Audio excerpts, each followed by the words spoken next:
It started to happen gradually. I would walk into a room and say something, and no one would notice.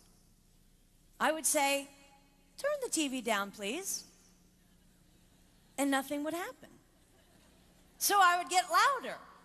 "Turn the TV down, please." Finally, I would have to go over and turn the TV down myself. And then I started to notice it elsewhere. My husband and I had been at a party for about 3 hours, and I was ready to go. I looked over, and he was talking to a friend from work, and I walked over, and he kept right on talking. He didn't even turn toward me. That's when I started to put it together. He can't see me. I'm invisible. I'm invisible. Then I started to notice it more and more. I would walk my son to school, and his teacher would say, "Jake, who's that with you?" And my son would say, "Nobody." Granted, he's just 5, but nobody? One night, a group of us gathered, and we were celebrating the return of a friend from England. Janice had just taken this fabulous trip, and she was going on and on about the hotel she stayed in. And I was sitting there looking around at the other women at the table. I'd put my makeup on in the car on the way there. I had on an old dress because it was the only thing clean, and I had my unwashed hair pulled up in a banana clip, and I was feeling pretty darn pathetic. And then Janice turned to me, and she said, "I brought you this." It was a book on the great cathedrals of Europe. I didn't understand. And then I read her inscription. She wrote, "With admiration for the greatness of what you are building when no one sees." You can't name the names of the people who built the great cathedrals.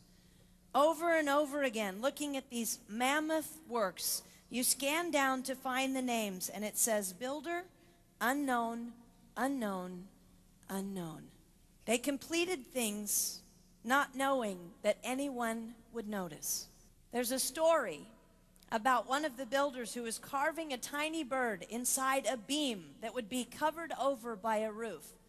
And someone came up to him and said, "Why are you spending so much time on something no one will ever see?" And it's reported that the builder replied, "Because God sees." They trusted that God saw everything. They gave their whole lives for a work, a mammoth work they would never see finished. They showed up day after day. Some of these cathedrals took over 100 years to build. That was more than one working man's lifetime. Day after day. And they made personal sacrifices for no credit. Showing up at a job they would never see finished, for a building their name would never be on. One writer even goes so far as to say no great cathedrals will ever be built again because so few people are willing to sacrifice to that degree. I closed the book, and it was as if I heard God say, "I see you. You are not invisible to me. No sacrifice is too small for me to notice. I see every cupcake baked, every sequin sewn on, and I smile over every one. I see every tear of disappointment when things don't go the way you want them to go. But remember, you are building a great cathedral. It will not be finished in your lifetime, and sadly, you will never get to live there. But if you build it well, I will." At times, my invisibility has felt like an affliction to me. But it is not a disease that is erasing my life. It is the cure for the disease of self-centeredness. It is the antidote to my own pride. It's okay that they don't see.